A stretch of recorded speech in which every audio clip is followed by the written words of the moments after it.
Well, good morning, Rock Hill and parts beyond. We're so glad you've joined us for today's devotion. We are in the fourth chapter of Lamentations, which is just what it says, a book of laments. Jeremiah the prophet lamenting, mourning all the tragedy that had befallen the nation of Israel, the city of Jerusalem, and the temple and the people of God. As a result of their sin and God's judgment on their sin. And in chapter 4 is written in somewhat poetic language, and some of the images may not make sense to us because of different cultures and eras and so on, but there is a lot that is easy for us to understand in this chapter. And this lament describes the hardships that the residents of Jerusalem were encountering during the 18-month siege of the city by the Babylonians, when the army of Babylon surrounded Jerusalem and was besieging the city and building ramparts and other things so they could breach the walls and really starving the people out. And during that time, the Jewish people in the city of Jerusalem died, some by the sword in battle with Babylon, others from famine or hunger, others by pestilence or disease. And things got really, really bad. There was hunger and starvation. There was even cannibalism at near the end. Verses 4 and 5, for instance, of Lamentations chapter 4.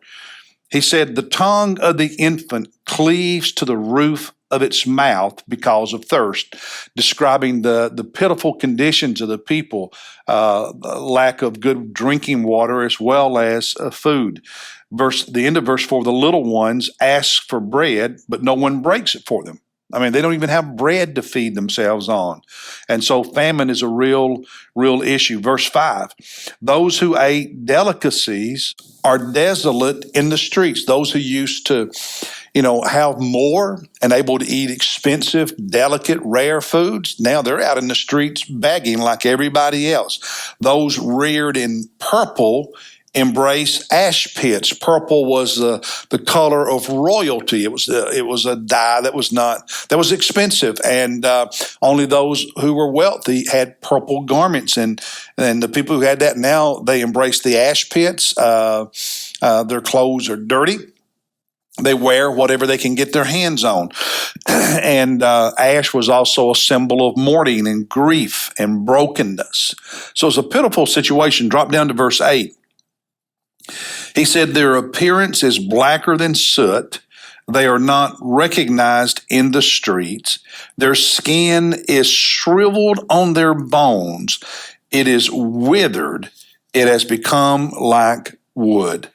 Dried, wrinkly skin, shrinkage, losing weight, all a result of pestilence, of disease, and of famine. So these graphic descriptions of how bad it was toward the end of that 1.5-year siege of the city. I mean, people couldn't trade. They couldn't go out and grow crops and bring a harvest in. It was a terrible, terrible time. And that was before the Babylonians breached the wall and murdered people inside the city and burned the city, burned the temple, and carried the people away as exiles to Babylon. So just a terrible existence. And it was all because of their sin. God disciplining and judging them, God removing his hand of protection from them because of their sin. Look at verse 6. He said, "For the iniquity, the sin of the daughters of my people is greater than the sin of Sodom." Wow. Wow. The sins of the people in Jerusalem and Judah in the days of Jeremiah and Ezekiel, greater than the sins of Sodom? That's what he says. Drop down to verse 11.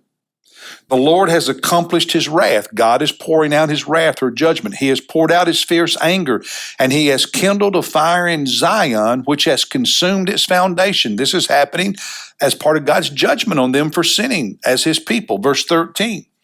Because of the sins of her prophets, the false prophets, and the iniquities of her priests, the false priests, false religious leaders, who have shed in her midst the blood of the righteous.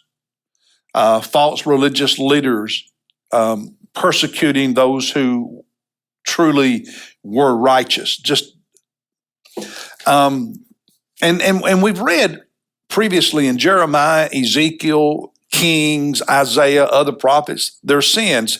It was what I talked about in a sermon a few weeks ago, the sin of syncretism, which is combining elements to create like a stew. So they did that religiously. They worship Yahweh, the God of Israel, combined with that, the worship of the gods of their neighboring nations. And it was an adulterated worship, but they also, the prophets used the word justice and said they did not practice judgment. They took advantage of the poor and the weak and the vulnerable and the powerless. They were greedy and materialistic. There was violence.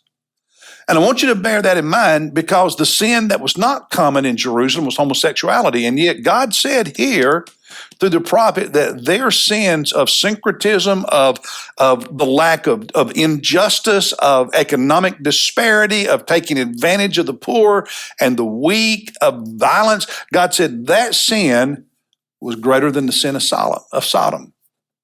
Something to think about, because you and I like to categorize good sins and bad sins, but God does not do that. So be careful. Be careful.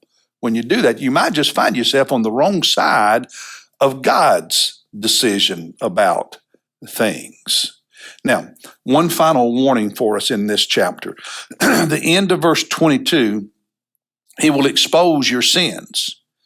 At the end of this chapter, Jeremiah speaks to one of the neighboring nations that was making fun of the Jewish people, and he says, "Hey, your time is coming. God will expose your sins just as He had exposed the sins of Jerusalem." The truth is, God always knows, always sees, and eventually always exposes. You and I can keep things secret for a while, but we can't keep them secret forever, because God will bring it to light. And that's a warning. This Lamentations, this chapter is heartbreaking, but it should be a warning to us. You don't play games with God. I'll see you tomorrow as we jump back in Jeremiah and look at chapter 40, which is his experience during this time that we talked about here today. I'll see you tomorrow.